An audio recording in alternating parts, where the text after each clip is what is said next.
ये हर उस stereotyped perception को तोड़ते नजर आई जिससे आप रिलेट करते आ रहे हैं और शायद इसीलिए गुल का इंडस्ट्री में ब्रेक थ्रू करना नहीं रहा आसान। My Miss India tag has often been a deterrent for me since I did not take a conventional route to Bollywood. A lot of times because of my beauty pageant win, filmmakers thought that I won't be able to carry off an intense role and will only be suitable for singing and dancing. So it was not easy for me.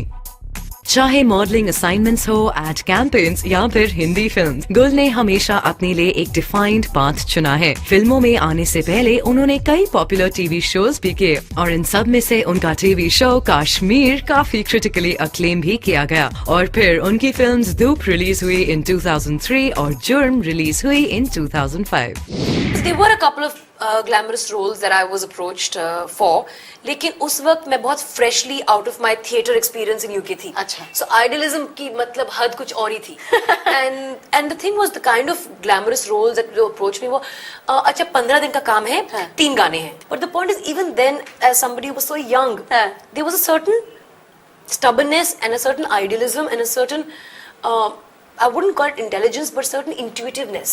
Gul has been very blatant about the fact कि industry में models को एक set frame of mind और एक common नजरिए से परखा जाता है, which was models can't act until now, जहां इंडस्ट्री में सिर्फ ये so called सुपर मॉडल्स का दौर चल रहा है। पर इन सब मुश्किलों के बावजूद गुल ने हार नहीं मानी and the determined stubborn little thing that she is, she went all out to prove herself. उन्होंने सोचा कि अगर डायरेक्टर्स उन्हें रोल ऑफर नहीं कर रहे तो उन्हें डायरेक्टर्स को सामने से अप्रोच करना चाहिए and she had no hesitation about the same. अब जहां इंप्रेशंस क्रिएट करने की बात आई है तो गुल ने इन नागेश कुकुनूर्स फिल्म डोर अपने नो मेकअप प्लेन सिंपल जीनत के रोल से सभी को कर दिया clean bowled. What a performance lady. और इस रोल के लिए इन्हें बेस्ट सपोर्टिंग एक्ट्रेस के अवार्ड के लिए नॉमिनेट भी किया गया। But the film that gave her true critical acclaim और जिस रोल ने किया इनके ट्रू पोटेंशियल को टैप वो थी नवदीप सिंह की thriller film Manorama 6 feet under.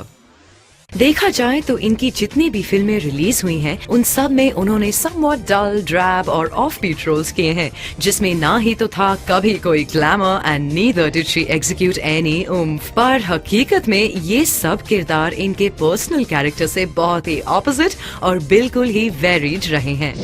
The attempt is not to be different, it's just that जो जिस प्रकार के रोल्स मैं करती हूँ मैं उनकी लुक पे कॉम्प्रोमाइज़ नहीं करना चाहती। ग्लैमरस दिखने के लिए और बहुत सी जगहें होती हैं, अवार्ड फंक्शंस होते हैं, पार्टीज़ होती हैं, फोटोशूट्स होती हैं। That's where you need to look glamorous if required. मुझे नहीं लगता कि अगर एक रोल ग्लैमर डिमांड नहीं करता उस पर ग्लैमर फोर्स किया जाए।